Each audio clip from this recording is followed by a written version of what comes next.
വിരമിച്ച നമ്മുടെ സൈനികർക്ക് അവരുടെ കുടുംബത്തിനും താമസിക്കാനായിട്ട് കുറെ ഫ്ലാറ്റുകൾ പണിഞ്ഞു എറണാകുളത്ത്. വലിയ ടവറുകളാണ്, 2-3 ടവർ അങ്ങോട്ടുണ്ട്. വൈറ്റില ഭാഗത്ത് നിന്ന് ഇച്ചിരി നമ്മൾ വൈറ്റിൽ നിന്ന് തൃപ്പൂണിത്തറൊക്കെ പോകുമ്പോൾ ഒരു ബ്രിഡ്ജ് പോലെ കൺസ്ട്രക്ട് ചെയ്തിട്ട് അതിൽ കൂടാണ് ഈ ഫ്ലാറ്റിലേക്ക് കയറേണ്ടത്.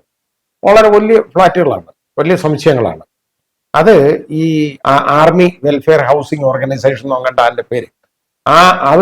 അവര് ഈ ഫ്ലാറ്റൊക്കെ പണിയുന്ന അവരാണ് പണിയുന്നത്. അവർക്ക് പണമെല്ലാം കൊടുക്കണം. യവന്മാർ ഈ പണമെല്ലാം വാങ്ങിച്ചിട്ട് വെറും സബ്സ്റ്റാൻഡേർഡ് ആയിട്ടുള്ള മെറ്റീരിയൽസ് വെച്ച് ഇത് പണിതതിന് ശേഷം എന്താണെന്നറിയാം, ഇപ്പോൾ ഒരു 5-6 വർഷം കഴിഞ്ഞപ്പോഴത്തേക്ക് ഇതിന്റെ ക്വാണ്ടിറ്റികളെല്ലാം അടഞ്ഞു വീഴാണ്. ആളുകൾക്ക് ഇതിൽ നടക്കാൻ പോലും പറ്റത്തില്ല.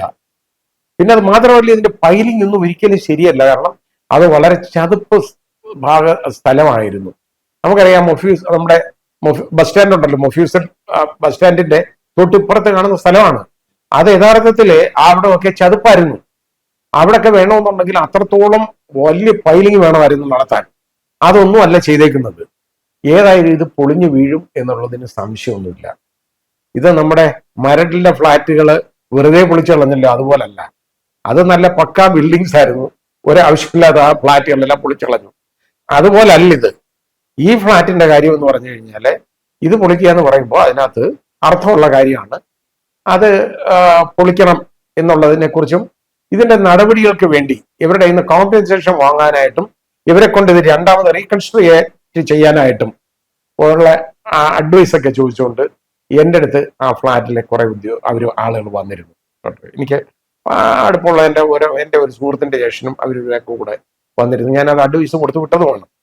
ഏതായാലും ഇപ്പോൾ വളരെ ആശ്വാസകരമായ ഒരു വിധിയാണ് ബഹുമാനപ്പെട്ട കേരള ഹൈക്കോടതിയിൽ നിന്ന് ജസ്റ്റിസ് നിയാസിന്റെ ഭാഗത്തുനിന്ന് വന്നേക്കുന്ന വിധി.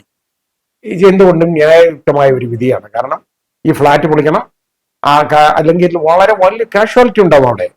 മറ്റേതുപോലല്ല, മരടിലെ ഫ്ലാറ്റ് പോലല്ല. ഇത് തകർന്നു വീഴും. ഇത്രയും കുടുംബങ്ങൾ താമസിക്കുന്ന വലിയ സ്ട്രക്ചേഴ്സ് ആണ്. ആ തകർന്നു വീണ് കഴിഞ്ഞാൽ ഉണ്ടാകുന്ന കാഷ്വാലിറ്റി നമുക്ക് ഇമാജിൻ ചെയ്യാനൊക്കത്തില്ല. ആ രീതിയിൽ ഉണ്ടാകും. അങ്ങനെ വരുന്ന ഉടനെ അതിന് പകരം ചെയ്യേണ്ടത് ഇത് പൊളിച്ചിട്ട് അവർ റീകൺസ്ട്രക്ട് ചെയ്ത് കൊടുക്കണം അവരുടെ ചെലവില്. വളരെ ന്യായമായ കാര്യമാണ് ആ പറഞ്ഞേക്കുന്നത് കേട്ടോ. നീതിയുക്തമായ വിധി. അതുവരെ ഉള്ളത് അവർക്ക് മാസമുള്ള റെന്റ് കൊടുക്കണം. ആ റെന്റ് ഉപയോഗിച്ച് അവർക്ക് വെളിയിൽ എവിടെങ്കിലും താമസിക്കാം. അതിൽ ഒരുപാട് കുടുംബങ്ങൾ താമസിക്കുകയാണ്. ഇവരൊക്കെ എന്നൊക്കെ പറഞ്ഞാൽ അവര് വേറെ ആരുമല്ല, നമ്മളെയൊക്കെ സംരക്ഷിച്ചുകൊണ്ടിരിക്കുന്ന പട്ടാളക്കാര്.